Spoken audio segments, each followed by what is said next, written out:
Boa noite, bem-vindos a todos. Alguns de vocês aqui na primeira noite, no primeiro momento, mas a nossa continuação aí ao Fórum Rumos da Cidadania. Obrigada pela presença de todos. Nesta noite recebemos o professor Renato de Andrade Lessa, doutor em Ciência Política pelo Instituto Universitário de Pesquisas do Rio de Janeiro, e o PERJ. Ele realizou estágios de pós-doutorado na American University, em Washington, na Universidade de Lisboa e na Escola de Altos Estudos de Paris. É professor titular de Teoria Política da Universidade Federal Fluminense e professor titular de Teoria e Filosofia Política da UPERJ. Foi professor visitante na Universidade de São Paulo e da Universidad de la República, no Uruguai. É presidente desde 2003 do Instituto Ciência Hoje e preside desde 2000 o Comitê Gestor do Programa de Cooperação em Ciências Sociais para os países da CPLP, do Ministério da Ciência e Tecnologia. Integra no mesmo ministério o Comitê Gestor do Programa Pró-África. Em 2002, presidiu a Fundação Carlos Chagas. É membro correspondente do Centro de Estudos Estratégicos da Escola Superior de Guerra e recebeu, em 2006, a Medalha do Mérito em Ciência e Tecnologia. É membro do Conselho Editorial de várias revistas especializadas na área de ciência política e pesquisa atualmente o tema da reforma política em perspectiva comparada. Neste projeto, analisa diferentes processos de reforma política. Obrigada pela presença, professor Renato. Obrigada. Bom, boa noite a todos. Queria agradecer, em primeiro lugar, o convite, foi feito para comparecer, participar deste fórum. Agradeço ao Instituto Prometeus, a Fundação Lia Aguiar, né? Lia Maria Aguiar. Agradeço a Maria das Graças, que pessoalmente fez o convite, e muito satisfeito de encontrar aqui colegas e com eles interagir e conversar a respeito das questões que nos aproximam. O que eu gostaria de tratar nessa nossa oportunidade é um pouco a respeito do papel que o direito público e constitucional teve no Brasil, teve na formação das instituições da própria experiência brasileira. Eu vou atacar, portanto, o tema da crise da representação de uma maneira um tanto quanto oblíqua, quer dizer, tentando mostrar uma experiência de país na qual o direito público teve um papel, como eu vou tentar deixar claro, argumentar, bastante saliente, gerando nos últimos anos, sobretudo a partir da Constituição de 88, uma configuração institucional à sombra da crise da representação. Quer dizer, uma configuração institucional que convive com a crise da representação política, mas, ao mesmo tempo, abre caminhos para outras formas de inserção e participação política, independentemente dos canais tradicionais da chamada democracia representativa. Então, o que eu gostaria de fazer é ler aqui para vocês um pouco. Eu vou fazer uma técnica mista, como falam os artistas plásticos, vou ler e comentar um pouco alguma coisa em torno dessa precedência que o direito público teve no nosso país, na nossa experiência, e vou tomar como exemplos dessa precedência forte do direito público 1932, que foi o ano em que a primeira regulamentação eleitoral foi feita, depois de 30, Código Eleitoral de 32, e vou tomar também como referência, evidentemente, a Constituição de 88. Né? Então, a ideia é mais ou menos seguir por esse tipo de trajeto. Adoto como ponto de partida uma das ficções mais bem estabelecidas a respeito do que se pode designar como a condição brasileira originária. Eu quero começar explorando essa expressão, condição brasileira originária. Antes que a decline, penso ser importante dizer que tomo a expressão condição brasileira originária como análoga à expressão condição humana e ao papel por esta exercido no campo da filosofia política.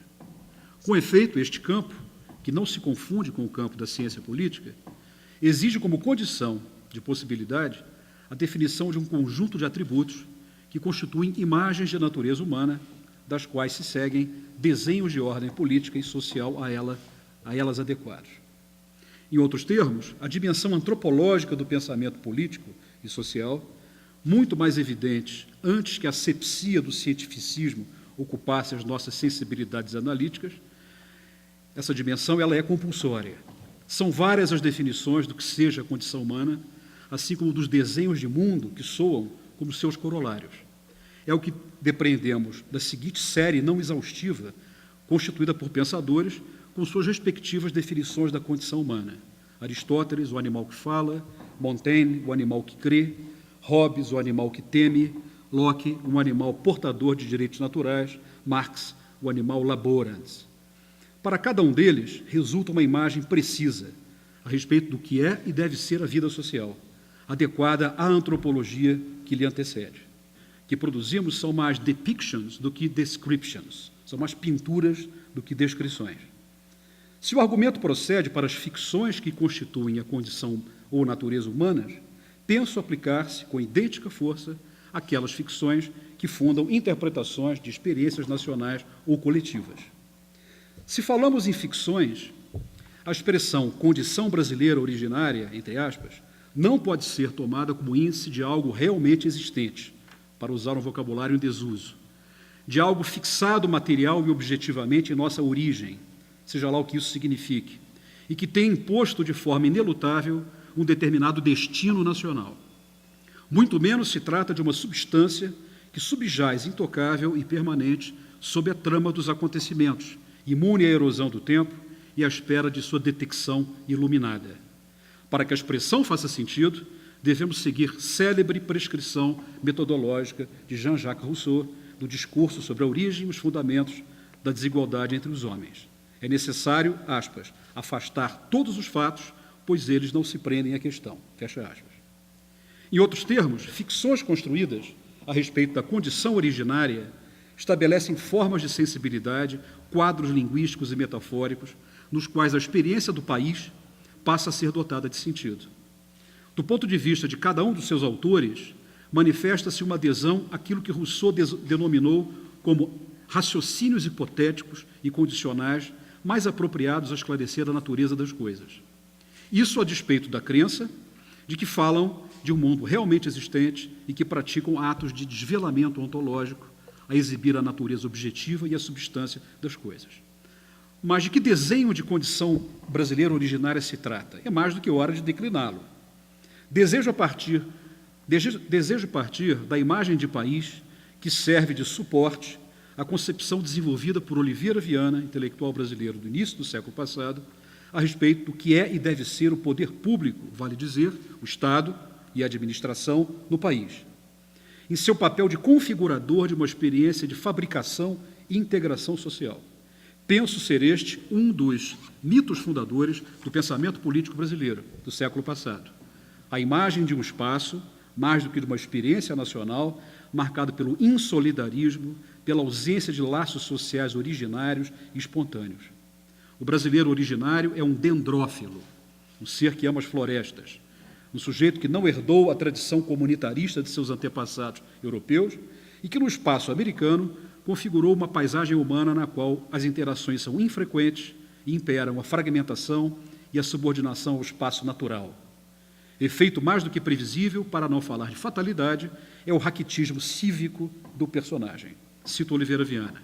O que a análise histórica e social dessas populações evidencia é que nada há, nem na sua psicologia política, nem na sua organização social, nem na sua estrutura antropológica, nem no seu meio geográfico, que lhes possa favorecer ou desenvolver a capacidade de luta cívica no terreno material.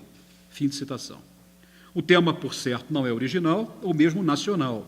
Alberto Torres já havia indicado, outro intelectual brasileiro do século passado, já havia indicado algo a respeito antes de que populações meridionais do Brasil, livro principal de Oliveira Viana, e muito antes que instituições políticas brasileiras, outro livro importante, tivessem consagrado esse realismo histórico-sociológico, que constitui um dos fundamentos mais duradouros do pessimismo nacional.